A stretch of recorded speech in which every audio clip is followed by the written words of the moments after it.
अब शेयर बाजार एक अहम मोड़ पर खड़ा हो गया है। बम्पर तेजी तो नहीं आई, लेकिन बम्पर गिरावट थम जरूर गई है।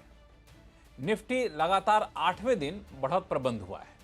अब इसका श्रेय चाहे आप जीएसटी रिटर्न को दें, या फिर ट्रम्प टेंट्रम में नरमी को दें, या फिर आप ये भी कह सकते हैं कि बाजार में अब इससे ज्यादा गिरावट की गुंजाइश ही नहीं बची थी। वजह चाहे जो हो, लेकिन अगर गिरावट का डर वाकई खत्म हो गया है तो आप निवेशक क्या करें। मैंने पिछले कुछ दिनों में कई लोगों से बातचीत की, तो उनमें से कई अभी भी काफी सहमे हुए हैं। मैंने उनसे पूछा कि आखिर क्या बात है, अब क्यों सहम रहे हैं, सारी चीजें तो खत्म हो गई। तो उन्हें लगता है कि बाजार में तेजी के दिन फिलहाल तो लद गए, क्योंकि गिरावट भी उन्होंने अच्छी खासी देखी है, तो डर स्वाभाविक सा है। तो उन लोगों से जो बातचीत हुआ तो मुझे लगा 3 मोटे मोटे सवाल हैं उनके मन में। पहला, कि अब यहां से बाजार में अगले 1 से 2 साल के भीतर 10% प्लस यानी डबल डिजिट रिटर्न मिलेगा क्या? अगर हां, तो कम से कम कितना मिलेगा? दूसरा एक महत्वपूर्ण सवाल यह है कि ट्रंप की नरमी के बावजूद बाजार में वो वाली बम्पर तेजी क्यों नहीं देखने को मिल रही है? और तीसरा सवाल यह है कि जीएसटी रिफॉर्म जितना बड़ा हुआ, बाजार में उतना बड़ा असर दिखा नहीं। यह असर आखिर कब दिखेगा? तो आज आवाज अड्डा में इन्हीं 3 मुद्दों पर फोकस करेंगे हम लोग। नमस्कार, मैं हूं लक्ष्मण राय और इन तीनों सवालों का जवाब ढूंढने की हम कोशिश करेंगे। और हमारे साथ बहुत ही बेहतरीन पैनल है मार्केट से जुड़े हुए। मार्केट और इंडस्ट्री एक्सपर्ट सुनील सुब्रमण्यम साहब हैं, एनसीडी कैपिटल के मैनेजिंग पार्टनर अनुराग सिंह साहब हैं, पीएमएस जेएम फाइनेंशियल के एमडी आशीष चतुर्मोता कुछ देर में जुड़ेंगे, एसडब्ल्यू कैपिटल के डायरेक्टर पंकज जैन साहब हमारे साथ जुड़ चुके हैं। तो आप सही मेहमानों का बहुत बहुत स्वागत हमारे शो में। इस बार मैंने सोचा शुरुआत में अनुराग सिंह साहब आपसे करूं मैं, कि अब जो मैं देख रहा था पिछले करीब 8 सेशन में निफ्टी रुका हुआ है, पॉजिटिव बंद हुआ लगातार। तो पहले भी लोग सवाल पूछ रहे थे, तो पहले कई सारे इफ एंड बट्स होते थे, लेकिन अब सवाल सीधा सा आपके पास लेकर आऊंगा कि क्या हम यहां से बाजार से डबल डिजिट रिटर्न की उम्मीद करें क्या? लक्ष्मण जी, पहले ये हमें डिसाइड करना होगा कि ये कौन इन्वेस्टर पूछ रहा है सवाल। एक हमारा एसआईपी इन्वेस्टर है और एक हमारा मार्केट का ट्रेडर है, और कुछ वो हैं जो साइड में फिर स्टॉक्स का पोर्टफोलियो भी रन करते हैं और स्टॉक से निकलते रहते हैं। मार्केट लेवल पे लक्ष्मण जी अगर आप सवाल करें तो ब्रॉड लेवल पे लक्ष्मण मैं ये कहना चाहूंगा कि मार्केट्स कभी गलत नहीं होते, हमारी एक्सपेक्टेशंस ही गलत होती हैं। तो we have to align our expectations to reality. आपका सवाल है 10% प्लस रिटर्न्स बनेंगे अगले 2 साल में। मेरे पास उसका आंसर नहीं है, क्योंकि 2 साल का प्रिडिक्शन मैं नहीं कर सकता हूं। वॉट आई ठीक है। कैन डेफिनेटली प्रिडिक्ट इसके, और ये मैंने 2021 में आर्टिकल्स जब से मैं लिख रहा हूं एक मेजर अखबार के लिए, तब से मैं ये पॉइंट कर रहा हूं कि 2021 से 30 के बीच में एवरेज रिटर्न इन्वेस्टर का 10% बनेगा, 10%। हम्म। हम्म। उसके पीछे 2-3 कारण थे, वो सब वेल नोन है। हमारी नॉमिनल ग्रोथ भी कम हो रही है तो इन्फ्लेशन भी कम हो रहा है, और इन्फ्लेशन कम होता है तो वो नॉमिनल रिटर्न आपको लगते हैं कम मिले, उतने कम होते नहीं है, क्योंकि रियल रिटर्न्स फिर भी 4 से 5% होता है। लेकिन जैसे आप देख रहे हैं कि नॉमिनल रिटर्न्स कम होंगे तो कम होगा। तो सीधा सीधा आंसर ये है लक्ष्मण जी कि मैं डिकेड का तो बता सकता हूं कि करीब 10% या 10 से थोड़ा कम, 9 से 10 के बीच में आ सकता है रिटर्न्स। अगले 2 साल में ये कहना बड़ा मुश्किल है, क्योंकि शॉर्ट टर्म में बड़ी अलग फोर्सेस प्ले करती हैं। नेगेटिव होना तो बड़ा मुश्किल है, क्योंकि इंडिया में फ्लोज काफी स्ट्रांग है। आपने बोला कि लोग सहमे हुए हैं, लेकिन अभी सहमे हुए दिख नहीं रहे मार्केट में, क्योंकि एसआईपी फ्लोज बराबर चल रहे हैं। हम्म। लेकिन हम्म। हाई लेवल पे आपका आंसर ये है कि आई थिंक हमने इंडियन इन्वेस्टर्स, देखिए निराश इन्वेस्टर्स इस समय इसीलिए हो रहे हैं क्योंकि उनको एक स्टोरी जो सेल की गई है वो एक्सपेक्टेशंस कहीं अलग हैं। और इनफैक्ट मैं इट्स अ कमेंडेबल जॉब, कभी बड़े नामी गिरामी फंड मैनेजर्स जो हैं वो सही बात कह रहे हैं, और वो, और I respect some of the names and they are all saying कि मार्केट में देखिए 10 ही एक्सपेक्ट कीजिए। लेकिन वो बात ये थोड़ा सा एक गोल मटोल करके कहते हैं उसी बात को, लेकिन उसके आसपास का जो पेरिफेरी सिस्टम है, which is brokers and other network, वो आपको 15 16 17 की बातें कर देता है। तो मार्केट में सब कुछ आपके सामने है, रिटर्न्स सही भी हैं और इंडस्ट्री के लीडर्स बराबर आपको वो कह रहे हैं कि एक्सपेक्टेशन शुड बी अराउंड 10%, तो फिर आप निराश नहीं होंगे। तो मार्केट्स मेरे ख्याल से इंडियन मार्केट एग्जैक्टली सही परफॉर्म कर रहे हैं जैसा मार्केट्स को करना चाहिए। आप अगर निराश हो रहे हैं तो आपकी एक्सपेक्टेशन कहीं गलत हिंज्ड है। राइट वॉइसेस को सुनिए, जो इंटरेस्टेड पार्टीज हैं उनको मत सुनिए। तो कुल मिला के तो ये आंसर इसमें है लक्ष्मण जी एक आपका कि लाइन। आई वुड से अगले 2 साल हैविंग सेड दिस, चलिए फिर भी एक पंट लेते हैं। अगले 2 साल में 10-10% प्लस के रिटर्न्स बनेगी, मुझे नहीं लगता लक्ष्मण जी, बहुत मुश्किल है। एफडी से लो बहुत रिटर्न आने की मुश्किल है। गुंजाइश है। ठीक है। अब ठीक है, मैंने कह दिया है, हैविंग सेड दिस, अनप्रेडिक्टेबल होता है हमेशा markets, but I don't believe it. But इसका ये भी मतलब नहीं कि ठीक। आप मार्केट में एंटर कीजिए और एग्जिट कीजिए।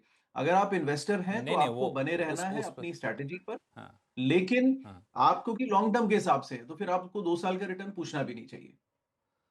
ठीक है। 2 साल का रिटर्न नहीं पूछना चाहिए, लेकिन आपने पूरे डिकेड का भी रिटर्न बताया कि 10% प्लस हो जाए वही बहुत है। 10%, 10- ही होने की संभावना आपको दिख रही है नाइन यहाँ पे। Nine to nine to Sunil, ten 9 to 10। आप में से कौन लोग हैं? आशीष चतुर्मोता साहब भी जुड़ ही गए हैं, पंकज जैन साहब भी जुड़े हुए हैं हमारे साथ, सुनील सुवर्णम साहब भी हैं। आप में से तीनों में से कौन लोग हैं जो अनुराग जी की बातों से सहमत नहीं है? सुनील सुवर्णम साहब सहमत नहीं है, मुझे लग रहा था। सुनील साहब, क्यों नहीं सहमत हैं आप? देखिए, सिंपल सी बात है ना कि देखिए कि जो चीज हम देख रहे हैं, 1 साल का रिटर्न खराब रहा है पिछले 1 साल का, मगर 2 साल का रिटर्न एब्सोल्यूट टर्म्स में 25% है। निफ्टी की बात करें, दैट मीन्स रफली 10%। तो क्या है कि इसमें इन 2 सालों में चीज क्या हुआ है, इन 2 सालों में एफआईएस ने कंटिन्यूसली बेचा है इंडियन स्टॉक्स में। एक आध महीने में अंदर आए थे, मगर ज्यादातर आप देखें तो उनकी भयंकर सेलिंग थी। और ये जो रिटर्न बना है वो खाली डोमेस्टिक फंड मैनेजर्स की बलबूते पे हुआ है। और इन 2 सालों में देखिए, लास्ट ईयर सेकेंड हाफ में थोड़ी नाराजगी थी कि जीडीपी घट गया, फिर बीच में इंडो पाक वॉर आया था, फिर टैरिफ की झंझट आई। इसके बावजूद कि हमारी डोमेस्टिक फ्लोस कांस्टेंट रही है। अब मेरा मानना है कि एफआईआई 2 साल से 3-4 कारण है, उनमें सबसे अहम कारण उनका नहीं आना इस वैल्यूएशन के, क्योंकि उन्हें चीन या साउथ कोरिया मार्केट में एक प्राइस टू ग्रोथ रेशियो में देखा। तो कि अभी देखिए 5 ईयर लॉन्ग टर्म हमारी एवरेज से नीचे आ गया है वैल्यूएशन। अभी बाकी देशों के माफिक महंगाई है, मगर हमारे लॉन्ग टर्म एवरेज 5 ईयर्स की देखे उसके नीचे आ गया है। यानी ये जो हलचल मची है मार्केट है, उससे वैल्यूएशन थोड़ी सुधार हो रही है। अब एफआईएस का मेन कारण दो चीज है मेरे मानना है, अनुराग सिंह इसको सपोर्ट कर सकते हैं या नहीं देख लेंगे। एक है हमारी वैल्यूएशन, क्योंकि उन्होंने खाली हमारी ये 6.5-7% की ग्रोथ को नहीं डिस्काउंट किया था, उन्होंने अगले साल उसके अगले साल ये शायद 8 फिर 9 फिर 10 पहुंचेगी, वो लॉन्ग टर्म स्टोरी को उन्होंने खरीदा है, जहां पे ये टैरिफ वाली बात आकर उस लॉन्ग टर्म ग्रोथ स्टोरी पे थोड़ा दाग डाला है। शॉर्ट टर्म में हम प्रोटेक्शन इसी वैसे जीएसटी कार्ड रुपी डिप्रिसिएशन से करवा सकते हैं। क्यों मैं कह रहा हूं ये सब कि अब अक्टूबर से ही देखिए थोड़ा आपको वैल्यूएशन में और एक कंफर्ट मिलेगी, क्योंकि मार्केट अगले साल की डिस्काउंटिंग करेगी, और भले ही 9% उठा के लीजिए नॉमिनल जीडीपी, क्योंकि इन्फ्लेशन घट रहा है, तो एक 9% का करेक्शन वैल्यूएशन में ऑटोमेटिकली आपको अक्टूबर के बाद धीरे धीरे उस क्वार्टर में आ जाएगा, फैक्टरिंग 1 ईयर फॉरवर्ड पी में। तो मेरा मानना है कि एफआईएस को इतनी अच्छी खबरें डोमेस्टिकली आई है, उसके बावजूद नहीं आ रहे हैं, क्योंकि ये टैरिफ वाली झंझट। आपने बताया अभी कि ट्रंप की जो एक्शंस है वो उनमें थोड़ी नरमी दिख रही है। अगर ये फॉलो थ्रू हो गया, और पीयूष गोयल भी कह रहे हैं कि शायद नवंबर से शायद एटलीस्ट इंटरिम ट्रेड डील होता है, अगर ये टैरिफ में कुछ भी राहत मिलता है हमें, तो जरूर एफआईएस की वापसी आएगी। तो उस डोमेस्टिक कांस्टेंट फ्लो के ऊपर थोड़ा भी एफआईआई की फ्लोस पॉजिटिव टर्न हो गए तो मार्केट भाग सकती है। तो मेरा मानना है कि इंडिया में अभी तक मेरे को कोई नेगेटिव खबर तो सामने नहीं दिख रही है, क्योंकि गवर्नमेंट ने फिस्कल मेजर्स भी टैक्स और जीएसटी कट से किया है, आरबीआई ने फुली सपोर्ट किया है, मॉनसून भगवान ने भी सपोर्ट किया है। तो इस हालत में मुझे जीडीपी ग्रोथ तो 9 इन 10 है, मगर कॉर्पोरेट्स का डेफिनेटली इससे बेहतर अर्निंग्स होनी चाहिए इन द नॉर्मल कोर्स।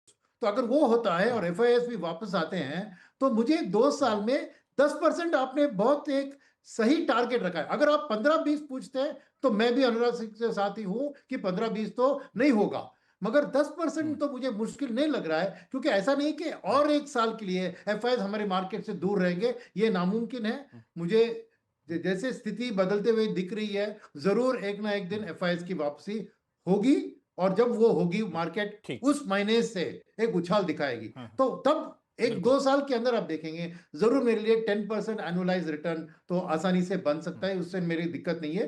दिक्कत है कि अगर आप उसको 15-20 में लेके जाए, वो तो डेफिनेटली 2 साल में मुश्किल है। हाँ ठीक है, तो दो फैक्टर हैं जिसको जो आपको लगता है कि 10% या 10% प्लस रिटर्न आएंगे। एक तो एफआई आज न कल हमारे पास आएगा, भरोसा है आपको। दूसरा कि जिस तरह के रिफॉर्म किए गए हैं, कॉर्पोरेट अर्निंग्स पर असर पड़ेगा, कॉर्पोरेट अर्निंग्स बेहतर होंगे तो वो भी एक रिजल्ट यहाँ पे दिखाएगा। इस दोनों जो आपके फैक्टर हैं, उन दोनों फैक्टर को अनुराग सिंह साहब क्यों नहीं एक्सेप्ट करेंगे, इसके पास आऊँगा, लेकिन बाकी दो मेहमानों को भी जोड़ लेता हूँ। आशीष चतुर्मोता साहब, आपका स्वागत है हमारे शो में। हम लोग शो में चर्चा कर रहे थे कि सबसे पहला सवाल लेके ये गए कि अभी जो बाजार के हालात हैं, आपको लगता है कि अगले 1-2 साल में 10% प्लस डबल डिजिट रिटर्न मिल सकता है? ये संभव है कि नहीं संभव है? संभव है तो क्यों, नहीं संभव है तो क्यों? तो लक्ष्मण जी नमस्कार, और सभी पैनलिस्ट को भी मेरी विशेष। जी तो देखिए, नमस्कार। सबसे इम्पोर्टेंट बात है कि बाजार को हमने देखा है कि बहुत जितना ज़्यादा आप प्रेडिक्ट करने की कोशिश करें, उतनी आपकी जो संभावनाएं हैं वो गलत होती हुई नजर आती है। तो बहुत ज़्यादा प्रिडिक्शन के बजाय मैं समझता हूँ कि आपको बाजार को फॉलो करना है, और फॉलो करने के लिए कुछ डेटा पॉइंट्स हैं जिनको बहुत क्लोजली ट्रैक करना चाहिए। तो सबसे पहली बात हम पॉजिटिव्स की बात करेंगे, जहां पर पे हमने देखा है कि जीडीपी का जो नंबर है वो 7.8% आया। जीएसटी कलेक्शंस जरूर थोड़े कंसर्निंग है, क्योंकि उसका रीजन बहुत सिंपल है। जब आपकी इन्फ्लेशन लो डिजिट पे आ चुके हैं तो ऑब्वियसली नॉमिनल जीडीपी की ग्रोथ कम हो रही है, और जिसकी वजह से जीएसटी कलेक्शंस में भी उसका इंपैक्ट दिखना शुरू हुआ है। बट जिस तरह से कंजम्पशन के ऊपर बाजार ने, गवर्नमेंट ने पिछले 1-1.25 साल में फोकस किया है, ये सिर्फ जीएसटी के रिफॉर्म्स नहीं, पर जिस तरह से बजट के अंदर में टैक्स ऑफ्स दिया है, साथ ही साथ हमने देखा है कि किस तरह से अभी जो 9 से 12 महीने के अंदर में 6 स्टेट इलेक्शंस आएंगे, वहां पर पे भी आप देखेंगे कि काफी सारी ऐसी योजनाएं आएंगी जो कि कंजम्पशन को फेवर करेंगी। और साथ ही साथ जिस तरह से 6th पे कमीशन की जो के कारण गवर्नमेंट एम्प्लॉयज के हाथ में जो स्पेंडिंग पावर है वो बढ़ेगा। इस सब का बेनिफिट कहीं ना कहीं कंजम्पशन की इकोनॉमी में देखने को नजर आएगा। और इंडिया जो है वो एक तरीके का कंजम्पशन फोकस्ड इकोनॉमी रहा है। पिछले 4-5 सालों में जरूर हमारा फोकस बहुत ज्यादा केपेक्स और मैन्युफैक्चरिंग पे रहा, जो कि अभी भी बना हुआ है। बट कहीं ना कहीं ये जो पूरी स्टोरी थी कंजम्पशन की, वो पिछले 5 साल में फीकी पड़ी थी, क्योंकि रूरल कंजम्पशन वीक था, अर्बन कंजम्पशन वीक था।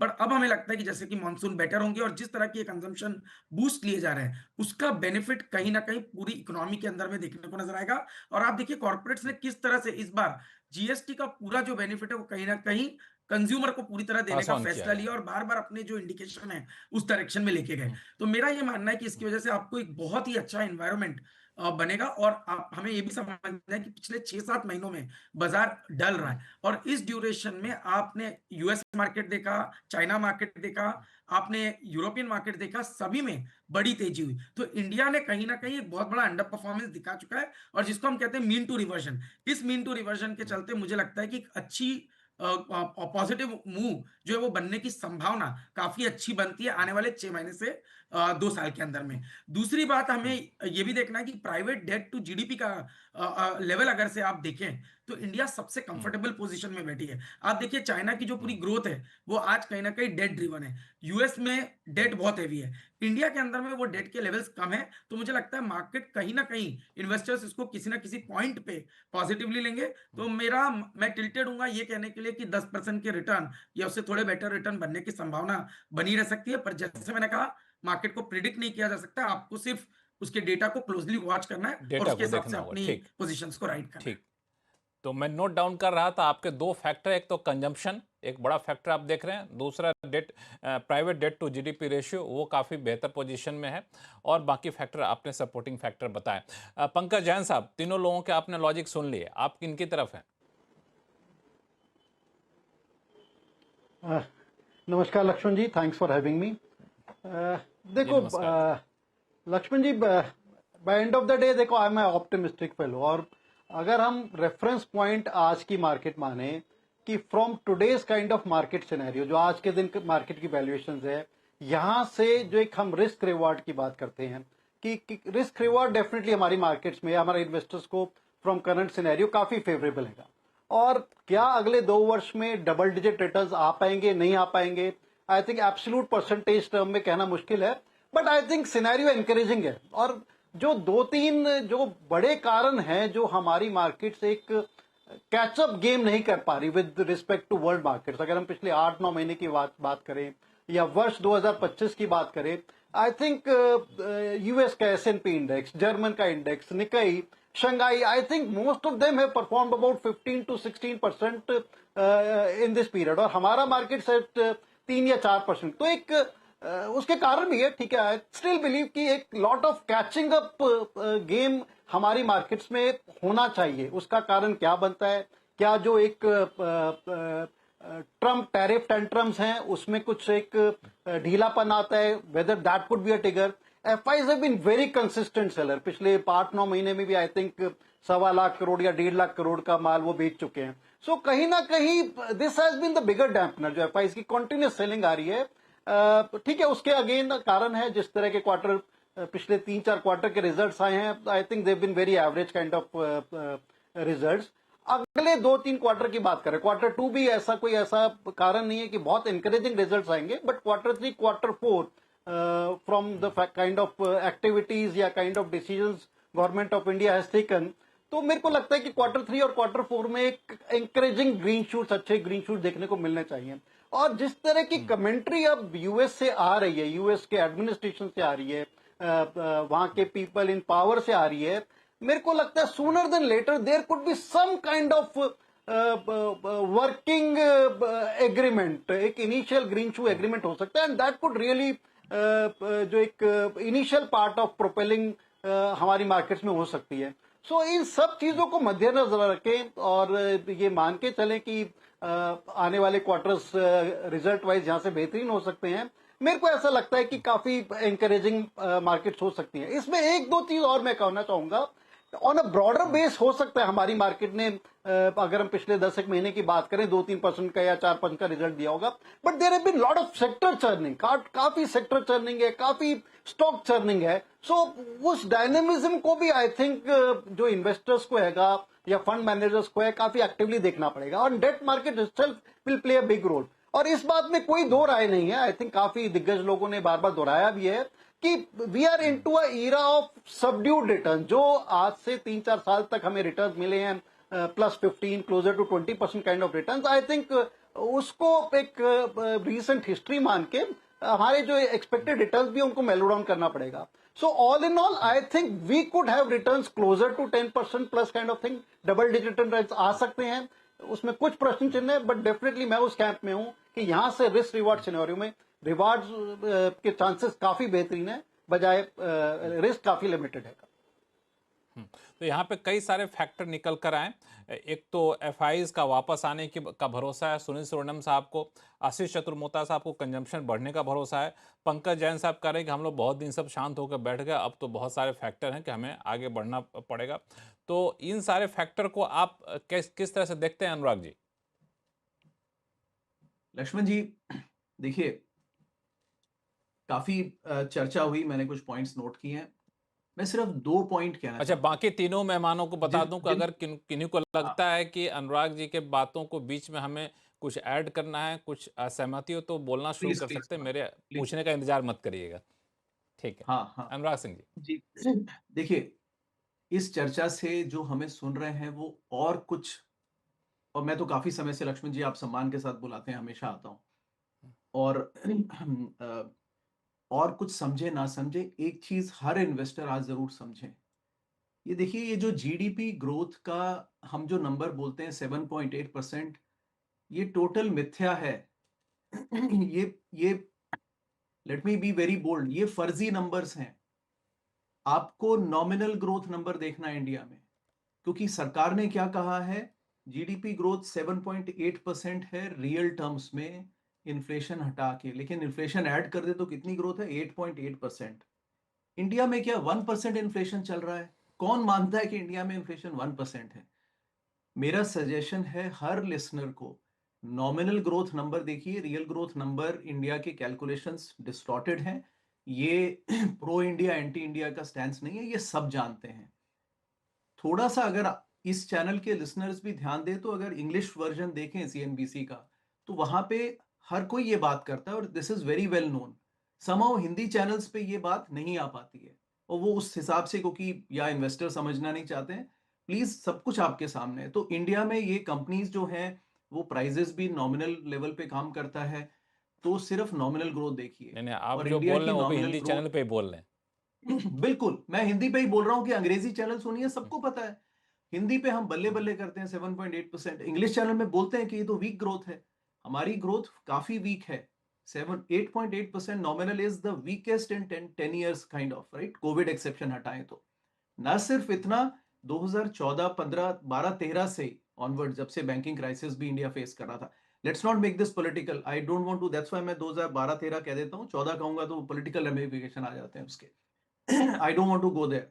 इंडिया की नॉमिनल जीडीपी ग्रोथ तकरीबन 10% रही है, एवरेज 10%, और अब 10 की भी 9 हो गई है और 8.8 हो गई है, विच मीन्स हमारी इकोनॉमी में स्लो डाउन आ रहा है constantly, which is not good news. और ये मैं 10-12 साल का ट्रेंड बोल रहा हूँ। तो प्लीज उसको देखें। और अंग्रेजी चैनल पे, हर चैनल पे बड़ी फ्रीली इस पर बात होती है, समाओ हिंदी चैनल्स पे ये ट्रांसलेट नहीं होता है। तो प्लीज अंडरस्टैंड दिस, कि इसका मतलब है कि कंपनीज की टॉप लाइन गिरेगी। इसीलिए आपने देखा कि टॉप लाइन कंपनीज की पिछले क्वार्टर करीब 7% का नंबर है ग्रोथ का, जबकि नॉमिनली 8.8%, मतलब कंपनीज प्राइस भी पास ऑन नहीं कर पा रही हैं। तो इस चीज को जरूर समझ लें कि Indian growth is slowing down, right, this is very very critical. And only सिर्फ नॉमिनल ग्रोथ देखें, जीडीपी ग्रोथ नंबर जो गवर्नमेंट डिक्लेयर करती है, नॉमिनल पे देखें, रियल नंबर ना देखें। That's the reality. Second second मिथ्या, इंडियन इकोनॉमी को टैरिफ से उतना फर्क नहीं पड़ता है, because we are still a closed economy. हमारा जो रेमिटेंस है, मतलब जो हमारे एनआरआईज बाहर हैं, जो हर साल पैसे कुछ इंडिया में भेजते हैं, वो है $125 बिलियन साल का। और हमारा जो एफडीआई है, वो है करीब 20 बिलियन से 30 बिलियन नेट एफडीआई जो इंडिया में इन्वेस्ट होता है। मतलब क्या कि जो जो इंडियंस बाहर से इंडिया में पैसा भेजते हैं, it is 4 times that of the FDI. कहने का मतलब ये कि इंडियन इकोनॉमी लार्जली एक क्लोज्ड इकोनॉमी है। तो हमें, और यही गवर्नमेंट के कॉन्फिडेंस में दिखता है when they are freely saying कि हम डील नहीं करेंगे यूएस से, क्योंकि आज हम डिपेंडेंट नहीं है उस पर, लेकिन उससे फ्यूचर अपॉर्चुनिटीज का भी नुकसान होता है। और हम जी चाहे बात कर सकते हैं, मोस्टली इस पर बात जो कर रहे हैं लोग इंडिया में डिप्लोमेट्स से कर रहे हैं, फॉरेन डिप्लोमेट्स जो इंडियन गवर्नमेंट सर्विस या इंडियन फॉरेन सर्विस के रहे हैं, उनकी लाइफ पे कोई फर्क नहीं पड़ता। अपॉर्चुनिटी एक कॉमन पर्सन की जाती है अगर इकोनॉमी क्लोज रहती है। जो सरकारी नौकरी में, उसको तो कोई फर्क पड़ता नहीं है। तो अल्टीमेटली बहुत सारे नैरेटिव हैं, इन्वेस्टर्स को बड़ा देखभाल के करना होगा। और and that's why we are largely a domestic story, but growth slow down एक बैड न्यूज है। इस पर गवर्नमेंट को कुछ करना चाहिए। जीएसटी रिफॉर्म्स कोशिश है, लेकिन वो वैसे रिफॉर्म्स नहीं है, क्योंकि देखिए गवर्नमेंट रेवेन्यू भी कम नहीं कर सकती है। तो अल्टीमेटली उन्होंने रिफॉर्म किया, लेकिन कलेक्शन, टैक्स कलेक्शन तकरीबन उतना ही है जो उन्होंने एस्टिमेट किया था, विच मीन्स क्या, कि बस स्लैब्स इधर उधर हो गए, लेकिन आपसे पैसे उतने ही वसूले जाएंगे कुल मिलाकर के, राइट।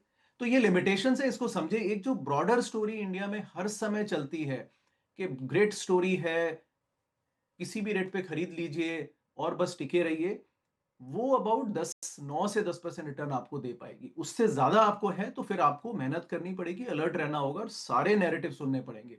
एक वन साइडेड नैरेटिव से काम नहीं चलेगा। लक्ष्मण जी, हाँ, यहाँ पे दो चीज़ें हैं अनुराग जैन साहब, अनुराग सिंह साहब, सॉरी, कि चूंकि मैं खुद गवर्नमेंट पॉलिसी को कवर करता हूँ, दो चीज़ों से मैं बहुत सहमत हूँ नहीं, लेकिन उस पर मैं अपनी राय बहुत डिटेल में नहीं दूंगा, चूंकि बाकी पैनलिस्ट हैं वो अपनी राय देंगे कि जीएसटी रिफॉर्म से लोगों को बहुत फ़ायदा नहीं होगा और ले दे के पैसे पेमेंट उतने ही करने पड़ेंगे। तो पता नहीं, मैं इससे बहुत सहमत हूँ नहीं, चूँकि बहुत सारे प्रोडक्ट पे या तो जीरो कर दिया गया, जिस पे 12% लगता था, 99% प्रोडक्ट पे हम 5% कर रहे हैं, तो आखिर कम तो रहा। अब लोग क्या करेंगे कि लोग उस प्रोडक्ट को खरीदने के बजाय प्रीमियम प्रोडक्ट खरीदेंगे, तो हो सकता है वहां जाके अपर अच्छा, सर्किट लेवल पे जाएंगे, लक्ष्मण जी, तो वो एक लक्ष्मण जी हो एक, सकता है। लेकिन ये ओके, कहना है कि जीएसटी कट करने से लोगों को फायदा नहीं होगा, थोड़ा सा पता नहीं, मुझे लगता है कि ठीक वो है, एक ज्यादा हो एग्जांपल गया। देता हूँ, एक हाँ, ओके, एक एग्जांपल देता हूँ। देखिए लक्ष्मण जी, हम तो हाँ, मार्केट के पंकज जैन लोग हैं, साहब आ रहा हूँ हम आपके पास। इमोशन को साइड में रखते हैं, हम नंबर्स देखते हैं। हेल्थ नहीं नहीं, इंश्योरेंस मैं भी में नंबर की गवर्नमेंट ने बात कर रहा हूँ। 18% जीएसटी, 18% जीएसटी था गवर्नमेंट का हेल्थ इंश्योरेंस का, गवर्नमेंट ने कहा है वो जीरो कर दिया हमने। पीछे की कहानी किसी ने देखी नहीं। ओपनली अगेन अंग्रेजी अखबार पढ़िए तो उनमें टोटल उसमें डेटा टोटली सामने रखा है उन्होंने। इंश्योरेंस कंपनी को इनपुट कॉस्ट को नेट ऑफ करने का बेनिफिट था, तो अबाउट 75% ऑफ द कॉस्ट को वो नेट ऑफ कर देते थे, तो वो टैक्स इंटरनली कंपनीज अपने पैसे बचा लेती थी, कस्टमर से 18% लेते थे। अब वो पूरा नेट ऑफ हटा दिया गया है, इनपुट क्रेडिट जिसको बोलते हैं। तो the reality is the insurance की कॉस्ट कंपनी को वापस कस्टमर को पास ऑन करनी पड़ जाएगी। पॉसिबिलिटी इसकी है कि शायद आपके प्रीमियम्स बढ़ जाएं जीएसटी 18% हटने के बाद, कम होने की बजाय। तो ये रियलिटीज है लक्ष्मण जी, इनको देखना होगा। दैट्स व्हाई आई एम हालांकि सेइंग एक टैक्स रियलिटी कलेक्शन में अगर सरकार का होना ही है तो बिल्कुल, रिफॉर्म नहीं क्या बिल्कुल, नहीं, आपकी बात को मैं थोड़ा सा एक चीज़ रख दूं, जी। फिर मैं पंकज जैन साहब भी कुछ बोलना चाहते हैं कि आपने एक कैलकुलेशन करके रियलिटी को इमेजिन किया है। मैं फैक्ट यहाँ रख दूं कि बड़ी पब्लिक सेक्टर की इंश्योरेंस कंपनियाँ, शायद ओरिएंटल इंश्योरेंस थी या फिर मैं नाम भूल रहा हूँ उनका, उस कंपनी के सीएमडी ने ऑन रिकॉर्ड बोला कि हम जीएसटी कटने से प्रीमियम को कम करेंगे। और एक आपने इंश्योरेंस को पकड़ा, 1500 से ज़्यादा आइटम पे जीएसटी कम हुआ है। आप कार के रेट देख लीजिए, सारी कंपनियों ने 1.5 लाख से 2 लाख रुपए दाम घटाए हैं, तो क्या वो कंज्यूमर को फ़ायदा नहीं होगा? टेलीविज़न के रेट कम हुए, कंज्यूमर को फ़ायदा नहीं होगा? टूथ ब्रश पेस्ट के रेट कम हुए, क्या कंज्यूमर को फ़ायदा नहीं होगा? मैं इन सब पे बहुत डिटेल में बहस नहीं करना चाहता, लेकिन मैं आपकी बातों का सम्मान भी करता हूं, लेकिन चूंकि मैं कवर करता हूं तो फैक्ट मैंने भी आपके सामने रखा है। पंकज जैन साहब को जोड़ना चाहते हैं? नहीं, लक्ष्मण जी, दो तीन चीजें मैं टिप्पणी करना चाहूंगा जो अभी हमारे कलीग अनुराग जी बोल रहे थे। एक तो जो अनुराग जी कह रहे थे कि हमारी इट्स क्लोज्ड इकोनॉमी और हमारे को टैरिफ से बहुत ज्यादा फर्क नहीं पड़ता, मैं थोड़ा सा उस पर डिफर करना चाहूंगा। I think tariffs definitely do play a big role, और कुछ ना हो आई थिंक उसमें एक सेंटीमेंट में बहुत बड़ा रोल आ जाता है। उसके अलावा नॉट टू फॉरगेट कि सर्विसेज इंडिया जो पिछले 25, 30, 35 साल में इंडिया की एक ग्रोथ रही है, उसमें बहुत बड़ा हाथ सर्विसेज सेक्टर का रहा है। और सर्विसेज सेक्टर में जो आईटी टेक्नोलॉजी जो सर्विस सेक्टर रहा है, मेरे पास एग्जैक्ट नंबर्स मेरे सामने नहीं है, I think we are exporting more than $200 billion, और उसके अंदर सबसे बड़ा जो हमारा भागीदार है यूएस ही है। फार्मास्यूटिकल, ठीक है, फार्मास्यूटिकल में भी about 10-15% of that. So there are some sectors जो कि बड़ी seriously I think could be directly indirectly dependent on US tariffs। और उसको अगर जिस तरह की अब चर्चाएं हो रही हैं, जो आज से 2 हफ्ते पहले थी और अब हो रही है, आई थिंक एक सेंटिमेंट बहुत बड़ा रोल प्ले करता है। जो एक आज से 3-4 हफ्ते पहले माना जा रहा था कि कहीं ऐसा तो नहीं, वेदर राइट और रॉन्ग, यू नो, जिस तरह के इस टाइम प्रेसिडेंट ट्रंप के एक बयान चल रहे हैं कि कहीं आईटी सेक्टर को तो किसी तरह ना हिट कर दे, कहीं हमारे सर्विसेज सेक्टर को ना हिट कर दे। If that would have been the case, I think एक सीरियस डेंट, एक सीरियस पॉज हमारी मार्केट्स को मिल सकता था। अब ऐसा आभास हो रहा है आई थिंक कि I think that could be a thing of past. We are moving in the right direction. जो टैरिफ्स लग गए हैं, जो एडिशनल 25% टैरिफ लग गए हैं, I think sooner than later, I think in next few weeks और few months, I think that could be rationalise. और जो बाकी हमारे सर्विसेज सेक्टर हैं, आई थिंक जैसे ही हमारा छोटा मोटा समझौता होता है तो उस पर किसी भी तरह हिट की एक संभावनाएं भी दूर हो जाती हैं। So I think that plays a big role, क्योंकि technology service sector has been a big driver in our economy for last 30 years. So उस चीज को अगर साइड में कर देंगे तो मार्केट में एक वैसे ही काफी अच्छा पॉजिटिव इमोशनल कनेक्ट आएगा। उसके अलावा जो गवर्नमेंट ने जो जीएसटी कट किया, I think what we should try to appreciate कि इंटेंशंस बहुत अच्छी हैं गवर्नमेंट की। There could be minor irritants जो कि इंश्योरेंस को लेके है। आई थिंक मैं एक आर्टिकल पढ़ रहा था, even something like school notebooks, I think उन्होंने कहा है कि हमारे को इनपुट क्रेडिट वगैरह नहीं मिल रहा है, government would have to rationalise from 0 से 5 करना पड़ेगा, that is more rational rather than 0। So something similar is with hotels also. So I think these are minor irritants, government is aware of that, and I think government जो आने वाले वक्त में उस पे कदम भी उठाएगी। सो आई थिंक गवर्नमेंट अब काफी कंसर्न्ड है कि ग्रोथ जो पिछले 3-4 क्वार्टर से थोड़ी स्लो डाउन हो रही थी, आरबीआई ने भी प्रोएक्टिव कदम उठाए, गवर्नमेंट ने भी कदम उठाए, and we expect this kind of decisions में carry on. So I am pretty optimistic. I think यहां से हमारे को डेफिनेटली एक अच्छा प्रोएक्टिव रिटर्न मार्केट से मिलना चाहिए, बजाय कि यहां पर स्टैग्नेशन और बनी रहे। हाँ, हालांकि अनुराग जी के चेहरे को देख के मुझे लग रहा है कुछ उसमें जोड़ना चाहते हैं, लेकिन एक चीज़ मैं और ऐड कर दूं जो यूएस वाले डिबेट में जो बात आई कि एक चीज़ और जिस पे हम लोग बहुत कम चर्चा करते हैं कि इस ट्रम्प टैरिफ से डायरेक्टली टैरिफ का कैलकुलेशन देख के तो बोलिए कि ठीक है बहुत इम्पैक्ट नहीं पड़ेगा, जो अनुराग जी भी कह रहे थे इम्पैक्ट कहाँ पड़ रहा है जिस पे बहुत हम लोग चर्चा नहीं करते, वो ये कि जब रिलेशन खराब होते हैं ना तो यूएस की कंपनियां जब या फिर दूसरे देशों की कंपनियां जो हमारे इन्वेस्टमेंट कर रही थी ग्रीन फील्ड प्रोजेक्ट में, ब्राउन फील्ड प्रोजेक्ट में, वो सारे इन्वेस्टमेंट काफ़ी हद तक होल्ड पर रख दिया उन्होंने, लगा नहीं कि पता नहीं क्या होने वाला है। तो वो एक जो असर पड़ता वो बड़ा गहरा असर पड़ता और थैंकफुली शायद अब वो असर नहीं पड़ेगा अगर जिस डायरेक्शन में हम लोग वापस से चल पड़े हैं, तो वो एक कंसर्न था। सुनील सुवर्णम साहब को जोड़ना चाहते हैं। हाँ नहीं, मैं क्या है कि हमारी पूरी चर्चा ना बहुत नियर टर्म हाँ डिस्कशन के ऊपर चल गई है। आपका सवाल हाँ शुरुआत में कि क्या 2 साल में 10% बनेगा, हम अगले 2-3 हाँ महीने और अब जो हुआ है नॉमिनल जीडीपी उसकी बात कर रहे हैं ना, तो प्रॉब्लम वही है। हाँ देखिए इसका नॉर्मल लाइन आप निकालिए ना कि क्या होगा कि हाँ जीएसटी कट का निर्मला जी का ट्वीट पढ़िए, हर कंपनी को वो ट्रैक करने वाले कि क्या वो पास ऑन कर रहे हैं कि नहीं। तो गवर्नमेंट इसके ऊपर भी है कि उस जीएसटी कट का इम्पैक्ट पब्लिक के ऊपर दिखना चाहिए, क्योंकि बड़े बड़े इलेक्शन भी सामने आ रहे हैं। तो पहली चीज है, मेरे वो अनुराग जी से मैं काउंटर करूंगा कि गवर्नमेंट भी will make an effort to ensure कि if not 18% of full insurance company, to at least 12% will get passed on, 6% insurance companies को किसी तरह मिलेगा। मगर मैं कहूंगा कि पासिंग ऑन, क्योंकि गवर्नमेंट बहुत क्लियर है अनुराग कि जी आ रहा हूं अभी आपके पास। उन्होंने रियलाइज किया कि इंडिया का बिगेस्ट प्रॉब्लम कंजम्पशन का स्लोडाउन था, क्योंकि पोलराइजेशन ऑफ इनकम और के शेप्ड कंजम्पशन बढ़ रहा था। तो एक मेरा मानना है कि अल्टीमेटली कंजम्पशन बढ़ेगी और उसका रियल इंपैक्ट 2 साल के अंदर प्राइवेट कैपेक्स की रिवाइवल में दिखेगा।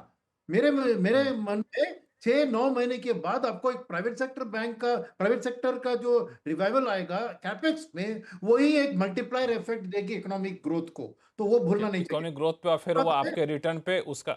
हाँ सेकेंड बात है कि उन्होंने कहा कि 8.8% नॉमिनल जीडीपी लेके चलेंगे, but at 9% nominal GDP India still the fastest GDP growing country, major country in the world. तो मैं कह रहा हूं कि क्या है कि एफआईएस ने थोड़ी और ज्यादा उसकी उम्मीद ली थी। अगर 1-2 साल आप नॉमिनल जीडीपी 9% का ले लिए तो वैल्यूएशन भी ठीक आ जाएगी। तो मैं 2 साल का टाइम अगर देंगे ना, तो मेरा मानना है कि ये सब जो नियर टर्म इश्यूज है उसको पार करके हम वापस ग्रोथ पाथ पे आ सकते हैं, क्योंकि ये लो इन्फ्लेशन भी सस्टेनेबल नहीं है। जब कंजप्शन बढ़ती है तो ऑटोमेटिकली डिमांड सप्लाई के इक्वेशन में इन्फ्लेशन भी बढ़ने लगेगा। ठीक है। आशीष चतुर्मोता साहब बहुत ऐसे गंभीरता से सुन रहे हैं इस बातचीत को, कुछ ऐड करना चाहेंगे आप? नहीं तो लक्ष्मण जी, जैसे हमने ऑलरेडी बात की कि जी कंजम्पशन का जो इफेक्ट है वो आपने इलेक्शन में भी देखने को नजर आएगा। और सबसे बड़ी बात जो मैं वापस रिपीट कर रहा हूँ, जो अभी सुब्रमण्यम साहब ने भी कहा कि इस बार कंपनीज इंश्योर कर रही है कि ये जो जीएसटी का बेनिफिट है ये पास ऑन, ये कंपनीज का बेनिफिट ना ले जाए, इसका बेनिफिट कंज्यूमर को देखने को नजर आएगा। अनुराग जी की बात में भी मैं मानता हूं बिल्कुल कि बहुत से कंसर्न भी इस समय पे, जैसे कि जीएसटी के नंबर्स में स्लो डाउन है, आप ये देखिए कि पीएमआई एक्टिविटी इंप्रूवमेंट हो रही है। तो ये जो मेरा मानना है कि हम 6 महीने के रिटर्न को एक्स्ट्रापोलेट नहीं कर सकते, हमें ये देखना है कि गोइंग फॉरवर्ड बाजार क्या कर सकता है। और वहां पर पे जिसको हम कहते हैं कि आपकी जो इक्विटी की स्ट्रैटेजी होनी चाहिए, क्या वो प्योरली लार्ज कैप ओरिएंटेड होनी चाहिए, या लार्ज के साथ आपको कहीं ना कहीं थीमेटिक थीम्स को आइडेंटिफाई करना पड़ेगा। जैसे हम काफी समय से एक बात करते हैं कि ईएमएस की थीम, तो ईएमएस की थीम क्योंकि वहां 35% की टॉप लाइन ग्रोथ आ रही है, प्रॉफिट ग्रोथ आ रही है, तो आपको कहीं ना कहीं एक्टिव फंड मैनेजमेंट की तरफ जाना पड़ेगा अपने रिटर्न्स को इनहेंस करने के लिए। आप सिर्फ ये नहीं कर सकते कि आपने एक पोर्टफोलियो बनाया, बाय एंड होल्ड करके उसको बैठ गए और पता चला थीम्स चेंज हो गई ओवरनाइट, तो आपके रिटर्न बहुत सब ऑप्टिमल हो सकते हैं, सब पार हो सकते हैं, और फिर आप बोलेंगे कि मार्केट ने रिटर्न नहीं जनरेट किया, जबकि मार्केट में रिटर्न इंपॉर्टेंट पॉइंट। हाँ बनाने के लिए कहीं ना कहीं एक्टिव फंड मैनेजमेंट बहुत ही इंपॉर्टेंट रोल प्ले करता है। और हम बहुत ज्यादा मैक्रोस के अलावा हम ये भी फोकस करते हैं कि कैसे एक्टिव फंड मैनेजमेंट के थ्रू रिटर्न्स को इनहेंस किया जाए। बिल्कुल, बहुत ही वैलिड पॉइंट आपने कहा कि सिर्फ आप कुछ लेकर के बैठ जाइए और फिर कहिए कि हमें डबल डिजिट ग्रोथ मिला नहीं मिला, वो अलग, वो ऐसा काम चलेगा नहीं, आपको थोड़ा सा एक्टिव रहना पड़ेगा, जिसको हम लोग पोर्टफोलियो में रोटेशन कहते हैं, उस पर आपको ध्यान देना पड़ेगा और एक्टिव रहना पड़ेगा। अनुराग सिंह साहब संक्षिप्त में अपनी बात को रखिएगा क्योंकि आप बहुत कुछ कहना चाहते हैं, फिर यहाँ पर 2 सवाल और बचे हुए हैं, उस पर मैं डिबेट को ले जाऊँगा। हाँ ठीक है। नहीं क्विकली आई थिंक देखिए सभी के व्यूज सही हैं, सिर्फ पर्सपेक्टिव में हम हर कोई अपनी अपनी बात रख रहा है कि बिल्कुल और तभी मार्केट पिछले 1 साल से इन्वेस्टर्स को ये बताने की कोशिश कर रहा है कि देखिए वन साइडेड स्टोरी नहीं है, स्टोरी के बोथ साइड्स होते हैं। एफआईआई और प्रोमोटर्स बेच भी रहे हैं, इन्वेस्टर्स खरीद भी रहे हैं, तो अपना-अपना बैलेंस देखिए। देखिए जीएसटी पे लक्ष्मण जी मैं सिर्फ ये कहूँगा, मैंने वो ट्वीट किया था एक वीडियो जिसमें आप ही के सिस्टर चैनल से सवाल पूछा गया कि इसका फिजिकल इम्पैक्ट कितना होगा? तो वो क्वेश्चन से एफएमबी थोड़ा अनकंफर्टेबल दिखे और उन्होंने फिर सेक्रेटरी को क्वेश्चन किया, सेक्रेटरी को बोला कि आप आंसर कीजिए और उन्होंने आंसर जो किया वो फिर वो उसको हिंदी में की सवाल को अंग्रेजी में घुमा गए। उन्होंने कहा कि देखिए ये रेवेन्यू लॉस की बात मत कीजिए, it's physical impact is 42,000 crore, 26 lakh का जीएसटी और ये 2023-24 के कलेक्शन के हिसाब से है। तो 2023-24 में जो कलेक्शन जो सामान बिका था उसके बेसिस पे उन्होंने लगाया है कि नए रेट लगा के कलेक्शन 25.5 लाख 25.5 लाख करोड़ होगा रादर देन 26 लाख करोड़। इतना छोटा सा 2% का लॉस है। कहने का मतलब ये है लक्ष्मण जी कि ये इनपुट क्रेडिट का रैशनलाइजेशन बहुत कुछ है। तो उन्होंने कहा कि जीएसटी प्रोसेस रिफॉर्म ज्यादा है, ये फिजिकल रिफॉर्म नहीं है ज्यादा कि मॉनेटरी कोई कंज्यूमर्स को फायदा मिले। तो ये नंबर सबके सामने है। I don't know why we just don't want to see it, right? ये सबके सामने खुले नंबर्स है, राइट? तो आई थिंक इसको हमें रिकॉग्नाइज करना चाहिए और दैट्स व्हाई मार्केट में रिएक्शन नहीं आया। मार्केट अब देखिए हमेशा रैशनल होते हैं, मार्केट में रिएक्शन इसीलिए नहीं आया क्योंकि मार्केट सी थ्रू इट। बिल्कुल, दरअसल मैं ये सवाल लेकर आना भी चाहा था। हमारे शो का दूसरा सवाल यही था कि इतने बड़े रिफॉर्म के बावजूद मार्केट में उतनी बड़ी तेजी नहीं आई जितना बड़ा ये रिफॉर्म था। आखिर क्यों ऐसा हुआ, इस पे चर्चा ब्रेक पे जाने से पहले एक सवाल जो उठाया अनुराग सिंह साहब ने वो ये कि जीएसटी जैसे बड़े रिफॉर्म होने के बावजूद मार्केट ने उतना बड़ा रिएक्शन नहीं दिया, उसके पीछे इन्होंने अपनी दलील दी। लेकिन मेरा ये सवाल अभी बना हुआ है, क्योंकि उस दलील से हो सकता है हमारे कई पैनलिस्ट सहमत ना हो कि जीएसटी इतना बड़ा रिफॉर्म जिसकी मांग लंबे समय से चली आ रही थी, उसके बावजूद मार्केट ने उस तरह से सलामी नहीं दी। तो क्या हम आने वाले दिनों में इस रिटर्न का इम्पैक्ट देखेंगे बाजार में? कभी एक समय आएगा कि पॉजिटिव मोमेंटम बनेगा, बाजार एक बेहतर रिटर्न देगा? सुनील स्वर्णम साहब, आपसे शुरू करता हूं। नहीं, मैं कह रहा था कि आप सब कह रहे हैं कि मार्केट में कुछ इम्पैक्ट नहीं आया जीएसटी रिफॉर्म का, क्योंकि हमने उम्मीदें बहुत कुछ नहीं, ज्यादा। मेरा कहना था कि जितना बड़ा रिफॉर्म था उतना बड़ा इम्पैक्ट नहीं आया। अरे मगर सेक्टर्स में जहां पे जीएसटी का इम्पैक्ट है उधर देखिए ना, ऑटो का 1 मंथ का रिटर्न 12% है, कंज्यूमर ड्यूरेबल्स का 7% है। देखिए को कहां पे इम्पैक्ट है वहां पे दिखता है। और नेचुरली क्या चीज है मैं बताऊं क्यों ऐसा हुआ, क्योंकि डोमेस्टिक फंड मैनेजर्स ही चला रहे हैं मार्केट को, उनको सेक्टर रोटेशन करना पड़ रहा है। बिकॉज पिछले 5 महीने में उन्होंने 3 लाख करोड़ से ज्यादा खरीदारी ऑलरेडी कर चुके हैं। तो उनके पास भी अभी अगर कंजम्पशन या ऑटो खरीदना था तो किसी और को बेचना था, तो बैंकिंग में प्रॉफिट बुकिंग करके इधर बेचा। तो इसलिए मार्केट में रिटर्न नहीं आया, मगर जो सेक्टर है उसके इंपैक्ट दिख रहे हैं कि क्लियर कट एक कंजम्पशन का जो स्टोरी को बूस्ट कर रही है जीएसटी, वहां उस स्टॉक्स में तो था। और इसका सेकंड फेज होगा कैपिटल गुड्स में। क्यों मैं कह रहा हूं ना, ये कंजम्पशन के बढ़त के बाद specially at the bottom of the pyramid ही आपको देश में कैपेसिटी यूटिलाइजेशन बढ़ेगी और प्राइवेट सेक्टर कैपेक्स को एक ब्राउनफील्ड ग्रीनफील्ड कैपेक्स को एक छलांग लगेगा। तो उन सेक्टर्स में जहां पे इसका इंपैक्ट होगा उसमें जरूर मार्केट में रिएक्शन होगा। मगर निफ्टी 50 में लीजिए 38% फाइनेंशियल्स है, 11% आईटी है और 8% खाली रिलायंस है। तो 60% खाली ये तीन है। ये इसका किसी का जीएसटी का कोई इंपैक्ट उतना नहीं था ना। तो इसलिए मार्केट को अगर निफ्टी के हिसाब से आप देखें तो नेचुरली उसका रिएक्शन नहीं होगा, सेक्टर स्पेसिफिक तो हुआ है। तो मेरा वही कहना था कि ओवरऑल मार्केट के रिटर्न को प्रेडिक्ट करने में जीएसटी का impact consumption plus private capex पे ही होगा और वही सेक्टर्स आपको आउट परफॉर्म करेंगे ओवर द नेक्स्ट 2 इयर्स। तो इसलिए मार्केट की रिटर्न तो 10% होगी, क्योंकि इन सेक्टर्स में मेरे ख्याल में इससे भी बेहतर रिटर्न आ सकती है, मगर किसी और सेक्टर में नरमी आ सकती है इसके कारण। Because and of the day capital एक लिमिटेड पूल है, अनलेस एफआईआई जबरदस्ती से आप वापस ये आए। सुनील साहब, सुनील रोटेशन साहब, आपको बातों को अगर मैं एक लाइन में कहूं तो जीएसटी रिफॉर्म का इम्पैक्ट बाजार पे दिखा है। जितना बड़ा रिफॉर्म था उतना बड़ा इम्पैक्ट दिखा है, लेकिन जिस सेक्टर के लिए था उस सेक्टर पे रिटर्न दिखा है। आप जीएसटी जैसे बड़े रिफॉर्म को पूरे मार्केट के हिसाब से नहीं देखिए, क्योंकि वहां पे अलग अलग सेक्टर थे, पैसा वहां से लेके यहाँ पे लाया गया है। इस पर अनुराग सिंह से भी सवाल पूछूंगा, लेकिन पंकज जैन साहब, आपको क्या लगता है कि जीएसटी का जितना इम्पैक्ट दिखना चाहिए था बाजार पे दिख गया, और अब लॉन्ग टर्म में देखेंगे क्या होता है? नहीं, आई थिंक जो जीएसटी का पूरा या आने वाले वक्त में किस तरह इफेक्ट होगा, आई थिंक वो अनफोल्ड होगा। इट्स टू अर्ली टू से कि इसका इफेक्ट पूरा हो गया या आगे कितना उसका और इफेक्ट आएगा, क्योंकि आने वाले 3 से 6 महीने ये बताएंगे कि कितना इफेक्ट खाली टॉप लाइन पे आया, कितना इफेक्ट उसका पर्कुलेट होके बॉटम लाइन पे आया, कितना consumption. So I think things will unfold. जो एक सबसे बड़ा कारण जो हैगा apart from government moving in the right direction is continuous FI selling. हमारे को नहीं भूलना चाहिए पिछले एक साल में या पिछले 12 से 14 महीने में 3 लाख करोड़ के आसपास की या समथिंग प्लस माइनस एफआई की जो कॉन्टिन्यूस सेलिंग चल रही है, उसके भी कई एक लॉजिकल कारण है। I think slowness of our economy, I think वो एक सबसे बड़ा कारण है। जो बाकी जो मार्केट्स हैंगे सीमथिंग लाइक जापानीज निकाई या चाइनीज मार्केट हो, यूरोपियन मार्केट, यूएस मार्केट तो अपने एक सीरियस अपने एक मोमेंटम पे चलती जा रही है। आई थिंक ऐसा लग रहा है कि उन्हें कोई कंसर्न ही नहीं है। सो बाकी मेजर मार्केट्स में इतने अच्छे रिटर्न मिल रहे हैं एफआईज को, I think they have been selling India and getting into the other markets. रुपए की डेप्रिसिएशन एक और रीजन है। एक और जो ट्रिगर जो था उसका मुझे नहीं लगता कि कोई है कि जो कैपिटल मार्केट पे जो short term long term taxation government ने पिछले बजट में बढ़ाई थी, आई थिंक उसके बाद भी हमने देखा था आउटफ्लो बढ़ गया। तो वेदर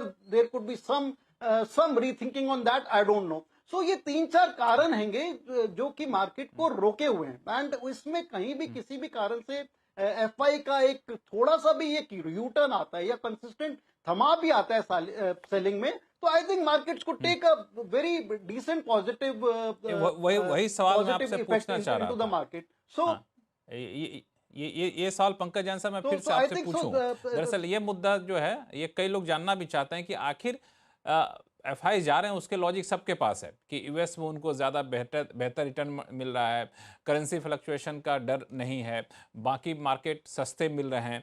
तो भारत के पास वापस आने की कोई तात्कालिक वजह दिख रही है क्या? ऐसा तो होगा कि नहीं भारत के मार्केट और सस्ते में तब आएंगे, क्योंकि यूएस में बेहतर रिटर्न मिल रहे हैं तो ऑब्वियसली वहां पर लगाएंगे। तो भारत आएंगे, इसके पीछे कोई वजह तो होगी। कब आएंगे, कब वो वजह बनेगी, किस वजह से हम इंतजार करें? देखो लक्ष्मण जी, इमीडिएट टर्म में अगर हम बात महीने 2 महीने की बात करें तो आप बिल्कुल सही हैं। आई थिंक कोई नियर टर्म में ऐसा नहीं लग रहा कि एफआई इमीडिएटली अपने आप को यू टर्न क्यों करेंगे। बट जिस तरह से सिस्टम मूव कर रहा है, जिस तरह से गवर्नमेंट पॉलिसीज मूव कर रही हैं, and reversal of Trump tariff could be one of the catalyst, one of the trigger for that. So I think there are many triggers, many catalyst in waiting, जिनमें से कोई भी अगर activate होता है, so that could create some kind of a U turn in FI selling. So immediate basis पे मुझे नहीं मालूम कि वो यू टर्न या वो ट्रिगर क्या होगा, but there are some triggers in waiting, and once that happens I think we are in for good times in our market. Ashish Chaturvedi साहब, एफआईज वापस लौटेंगे। आऊंगा सुनील से आपके पास आता हूं, एक बार आशीष जी को जोड़ लेता हूं कि कोई फैक्टर जो लगता है कि यू टर्न करने के लिए मजबूर करे एफआईज को या फिर अट्रैक्ट करे? नहीं तो मेक थिंग्स लाइटर लक्ष्मण भाई, इंतहा हो गई इंतजार की, आई ना कुछ खबर मेरे यार की। तो मेरा कहना है कि ये जो डिबेट है ये तो आप शायद 1 साल पहले भी करते तो इसी डिस्कशन पे होता कि एफआईआईज कब आएंगे, और ये डिस्कशन शायद आप 2 साल पहले करते तब भी यही डिस्कशन होता कि एफआईआईज कब आएंगे। और इंपॉर्टेंट बात है कि जब एफआईआईज नहीं थे तब भी बाजार ने बहुत बेहतरीन रिटर्न्स बना के दिए। अभी कुछ डेवलपमेंट्स है जो बहुत फेवरेबल नहीं है, इसके लिए बाजार कंसोलिडेशन फेज में है। और बाजार का नेचर है कि बाजार बुल मार्केट होगा, बियर मार्केट होगा और कंसोलिडेशन होगा। ये कोई नई चीज नहीं, ये एक पार्ट एंड पार्सल है। जब आप देख रहे हैं कि 25 के पीई मल्टीपल पे मिड कैप ट्रेड कर रहा है, 27 के पीई मल्टीपल पे स्मॉल कैप ट्रेड कर रहा है, और निफ्टी 50 भी आपके 20 फॉरवर्ड पीई मल्टीपल पे ट्रेड कर रहा है, जो कि 5 ईयर एवरेज है, तो कहीं ना कहीं वैल्यूएशन की जो एक डिस्कम्फर्ट है वो बाजार को रोक रही है। दूसरी बात आप देख रहे हैं कि जो एक बहुत ही इंपॉर्टेंट बात है जिसपे हम बात नहीं की कि देखिए प्रमोटर्स बेच रहे हैं, क्यूआईपी आ रहा है, कैपिटल मार्केट एक्टिविटी बहुत ज्यादा बनी हुई है, फॉरेन इंस्टीट्यूशनल इन्वेस्टर्स बेच रहे हैं, तो इसको एब्जॉर्ब करने की एक कैपेसिटी है और वो कैपेसिटी कहीं ना कहीं जरूर, क्योंकि कंटिन्यूस फ्लो है डीआई का तो वो बन रहा है, बट वो सिर्फ एब्जॉर्ब कर रहा है, उसकी वजह से डिमांड नहीं नहीं क्रिएट हो पा रही है, उसकी वजह से मार्केट की डाउनसाइड जरूर रुक पा रही है डीआई के सपोर्ट की वजह से, बट नई इंक्रीमेंटल बाइंग की ताकत नहीं बन पा रही है। और मुझे लगता है कि वही एक वेट एंड वॉच की सिचुएशन है, उसके ट्रिगर्स किसी भी फॉर्म में आ सकते हैं। उसका ट्रिगर हो सकता है कि आप देखें जीसेक यील्ड्स या यूएस की यील्ड्स जो है उनमें फर्क आए, उसकी बात हमें देखने को नजर आए। तो ये ट्रंप के टैरिफ के रिवर्सल के बाद आए, तो ये ट्रिगर्स कौन से बनेंगे ये तो देखने की बात है, बट डेफिनेटली इस समय पे ये वेट एंड वॉच की सिचुएशन बाजार बनाया हुआ है। बिल्कुल, ये जो ट्रंप टैरिफ के जो रिवर्सल की बात हम लोग कर रहे हैं, ये इंडिकेशन को अभी तक बाजार ने फैक्टर इन नहीं किया है, मान के चलूं क्या, और जब ये वाकई में कुछ ठोस दिखेगा, डील साइन हो जाएगी या फिर डील साइन होता हुआ दिखेगा, तब एक मोमेंटम देखने को मिल सकता है। सुनील साहब। नहीं, जरूर मैं मानता हूं कि एफआईएस के लिए आज के दिन में सबसे बड़ा चीज यही है कि यूएस की टैरिफ, और ये नहीं कि इंडियन इकोनॉमी में कुछ असर अभी आएगा। जैसे अनुराग जी कह रहे थे, future growth potential of India without America नामुमकिन है, क्योंकि 30% वर्ल्ड का जीडीपी अमेरिका के हाथ में है। हम उनकी 90,000 की पर कैपिटा जीडीपी है, हम 3,000 से कम है। तो हमें उस मार्केट को सर्विस करना है और हमारी फ्यूचर ग्रोथ उसी में है। इसलिए मेरा मानना है कि ये टैरिफ की जो एक नेगेटिव हवा थी, वो भी एक बहुत इंपॉर्टेंट कारण वैल्यूएशंस के अलावा थी एफआईएस का वापसी न होने में। और जैसे ही कुछ उधर राहत दिखती है तो जरूर वापस आएंगे। मगर मेरा एक काउंटर सवाल अनुराग जी से है, पूछ सकता हूं? जी बिल्कुल बिल्कुल पूछिए, मैं तो चाहता हूं कि आप पूछें। हाँ, तो यह है कि मैंने रिपोर्ट्स पढ़े हैं कि JP Morgan, Morgan Stanley, Reuters का पोल देखा मैंने, मार्क मोबियस को सुना, क्रिस वुड को सुना, ये सब इंडिया के बारे में पॉजिटिव है और कह रहे हैं कि 10-12% तो रिटर्न इंडिया से बनेगा। तो क्या ये लोग खाली हमारे सेल साइड ब्रोकर्स होने के कारण कुछ लोग बीट अप कर रहे हैं इंडिया को और असलियत को नहीं बता रहे हैं? क्या फिर या इसमें क्या है गलत चीज? क्योंकि पॉजिटिव खबरें आती रही है और गोल्डमैन सैक्स ने भी कुछ कहा कि बुलिश सिनेरियो में 1 लाख सेंसेक्स नेक्स्ट ईयर तक हो सकता है। तो क्या है, what is this that we are missing here Anurag ji, जो ये लोग जो दिग्गज है वो कह रहे हैं? सुनील जी, देखिए, हम तो हमेशा पोजीशनिंग देखते हैं यहाँ पर। जैसे कई बार गोल्डमैन पंकज जैन साहब आ रहा हूं आपके पास।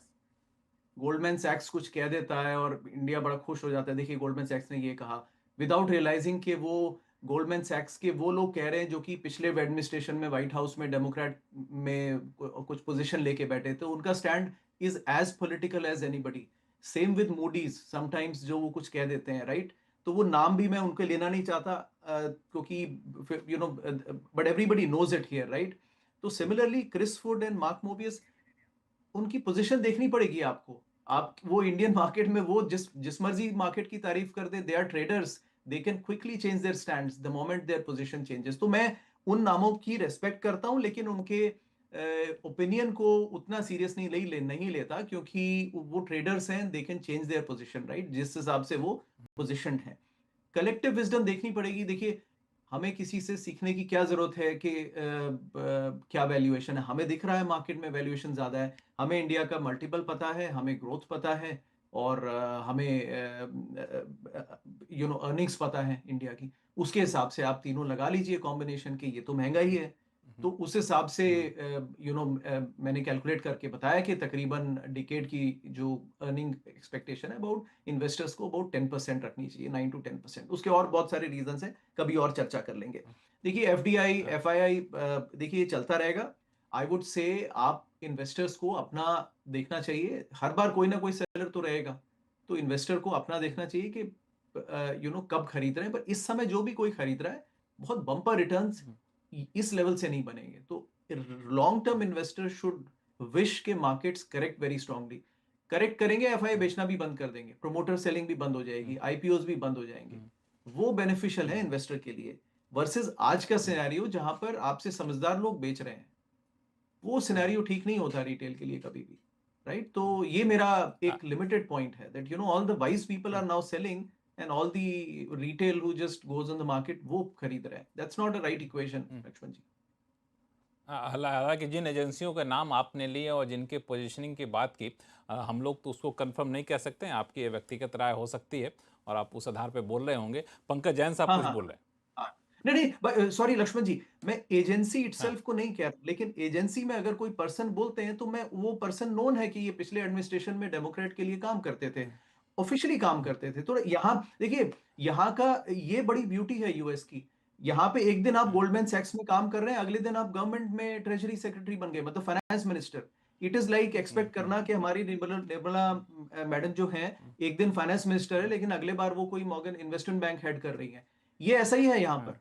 लेकिन तो we have to see it like मैं दैट, सोचा कि थोड़ा सा इस चीज को तो थोड़ा सा मुझे इसको क्लैरिफाई कर देना चाहिए ऑडियंस के लिए. जैसे आप पंकज जैन साहब.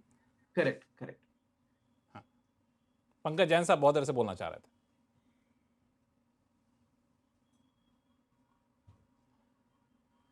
पंकज जैन साहब, आवाज आ रही है मेरी? हाँ. अच्छा, लक्ष्मण जी, मैं दो तीन टिप्पणी करना चाह रहा था. जी जो जी अभी जी. हमारे रिस्पेक्टेड कलीग्स बात कर रहे थे. एक तो मैं इस बात को मैं भी बिल्कुल बाय आउट नहीं करता कि कोई हमारी मार्केट्स के अगेंस्ट या हमारे देश के अगेंस्ट कोई मुहिम है. I think money has no colour, money has no cast.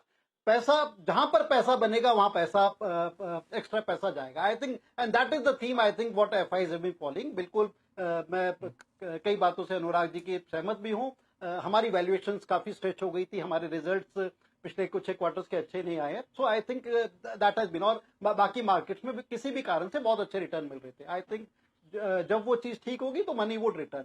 उसके अलावा एक और चीज मैं बहुत ऐड करना चाहता हूं, जो अभी आशीष भाई भी थोड़ी देर पहले बोल रहे थे. एक्टिव मैनेजमेंट करनी पड़ेगी. कौन से एक्टिव सेक्टर्स है, कौन से परफॉर्मिंग सेक्टर्स है, one will have to stay with that. और उसके लिए रेलेवेंट इंफॉर्मेशन होनी चाहिए. या तो आपके पास अच्छा फंड मैनेजर होना चाहिए या आपके पास अच्छा ब्रोकर होना चाहिए. तीसरी जो सबसे बड़ी बात है, जो हम सारी बातें कर रहे हैं कि दिस में हैपन, ये कैटलिस्ट बन जाए, क्या कैटलिस्ट बने, एग्जैक्ट फॉर्मेट माइक्रो मैनेजमेंट में किसी को भी नहीं मालूम. Nobody can time the market, nobody can time the catalyst, nobody can time the event.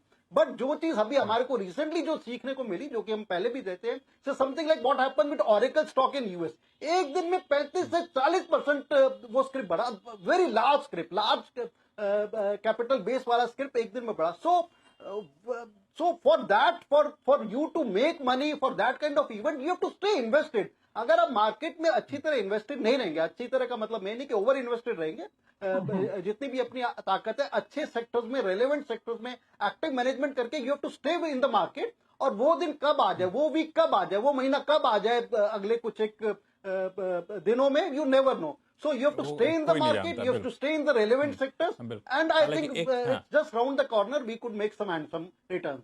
हाँ, बिल्कुल. आपने एक जो बात कही, मैं उसी से सवाल लेके जाना चाहूंगा, क्योंकि शो का समय अब खत्म हो रहा है. आशीष चतुर्वेदी साहब, अभी के तारीख में एक्टिव सेक्टर कौन से हैं? चूंकि जीएसटी के बाद हमने देखा कंज्यूमर ड्यूरेबल्स, एफएमसीजी सेक्टर, ये सब तो काफी हद तक चल पड़े. अगर अभी कोई मार्केट में एंटर करना चाहे तो सेक्टर के हिसाब से कौन सा आपको अट्रैक्टिव दिख रहा है? जी, तो देखिए, कंजम्पशन एक महीना चलने को कंजम्पशन रैली नहीं कहेंगे, क्योंकि जब आपने देखा कि 2020 में केपेक्स साइकिल चली, मैन्युफैक्चरिंग साइकिल चली, तो 5 साल रिटर्न बने. तो ये कंजम्पशन की शुरुआत है और कंजम्पशन ने पिछले 5 सालों से रिटर्न नहीं दिया है. तो कंजम्पशन को मैं जरूर मैं कहूंगा कि एफएमसीजी में शायद वैसे रिटर्न ना बने, बट कंजम्पशन में अब कंजम्पशन पैटर्न बदल चुका है. चाहे आप होटल इंडस्ट्री देखिए, चाहे एविएशन इंडस्ट्री देखिए, चाहे आप कंज्यूमर ड्यूरेबल देखिए, या ईएमएस को भी आप देखें, तो वो पार्ट ऑफ कंजम्पशन है. न्यू एज की जो कंपनीज है वो कंजम्पशन का पार्ट है, तो उनको भी आप इग्नोर नहीं कर सकते. तो ये थीम हमें काफी अच्छी लगती है. उसके बाद हमें सीडीएमओ स्पेस काफी इंटरेस्टिंग लगता है फार्मा के अंदर में, जहां हमें लगता है कि ग्रोथ जो है वो फार्मा सेक्टर से डबल जो ग्रोथ है वो सीडीएमओ के अंदर में होती हुई नजर आएगी. तो ये एक बड़ा इंटरेस्टिंग स्पेस हमें नजर आता है. साथ ही साथ हमें लगता है कि कैपिटल मार्केट्स जो है वो बहुत ही इंटरेस्टिंग रहेंगे. तो भले ही निफ्टी का 35% जो है इंडेक्स वो फाइनेंशियल सर्विसेज का है, बट मुझे लगता है जो उसमें जो एक्टिव मैनेजमेंट करेगा तो कैपिटल मार्केट की थीम बढ़िया बेहतरीन करेगी. क्योंकि अगर से एमसी बिजनेस ग्रो करेंगे तो आप देखेंगे प्रॉक्सी प्ले बहुत मजबूत कर सकते हैं. तो ये कुछ थीम्स है जो मुझे लगता है काफी आउट परफॉर्मेंस दिखा सकती है. सुनील सुवर्णम साहब, एक आखिरी सवाल. आईटी सेक्टर, आपने देखा कंपनी की तरफ से बायबैक किया गया और यूएस के इस सिचुएशन को भी आप देख रहे हैं. आईटी सेक्टर को कैसे अभी आप एसेस कर रहे हैं? देखिए, आपका मेरा पसंदीदा सेक्टर है? हाँ, पसीना सेक्टर है। और मेरा फंडामेंटल थीसिस मैंने पहले ही बता दिया कि मैं एफआईएस की वापसी अगले 2 साल में देख रहा हूँ, और जब वो आएंगे तो आईटी उनके लिए डेफिनेटली फेवरेबल होगी। और क्योंकि टैरिफ के खिलाफ जो भी रुपये की वीकनिंग होगी वो आईटी के लिए पॉजिटिव है। अगर यूएस में रेट कट होगा तो वो बीएफएसआई सेक्टर यूएस में पॉजिटिव है। सो 60% of US exports BFSI sector को जाते हैं, आईटी की एंड यूजर इंडस्ट्री में बता रहा हूँ। तो मेरा मानना है कि आईटी में थोड़ी ओवर करेक्शन, ओवरसोल्ड टेरिटरी है, तो एक बाउंस बैक होगा, तो धीरे धीरे होगा, जैसे क्योंकि एफआई की वापसी इंपॉर्टेंट चीज है उधर। और ये 1 महीने में देखिए 4% का थोड़ा बाउंस बैक हुआ है। तो मैं अपना बाय ऑन डिप्स का स्ट्रेटेजी आईटी में रखूंगा। मगर जैसे कहा आईटी ना, में रखेंगे। हाँ 10% का हाँ, आपने ओवरऑल क्योंकि मार्केट रखा है, तो उसको तो जरूर आईटी हाँ बीट करेगी 2 साल में, वो कॉन्फिडेंस तो मेरा बिल्कुल, है। वो कॉन्फिडेंस से चलिए, उम्मीद करेंगे कॉन्फिडेंस बना रहा है और ये ऐसा दिखे भी लोगों को रिटर्न में। चूंकि शो का समय खत्म हो रहा है, बहुत दिलचस्प चर्चा आप लोगों के साथ हुई, आप लोगों ने समय निकाला हमारे लिए, आप सभी का बहुत बहुत धन्यवाद। तो आवाज अड्डा में फिलहाल इतना ही। देखते रहिए CNBC आवाज। नमस्कार।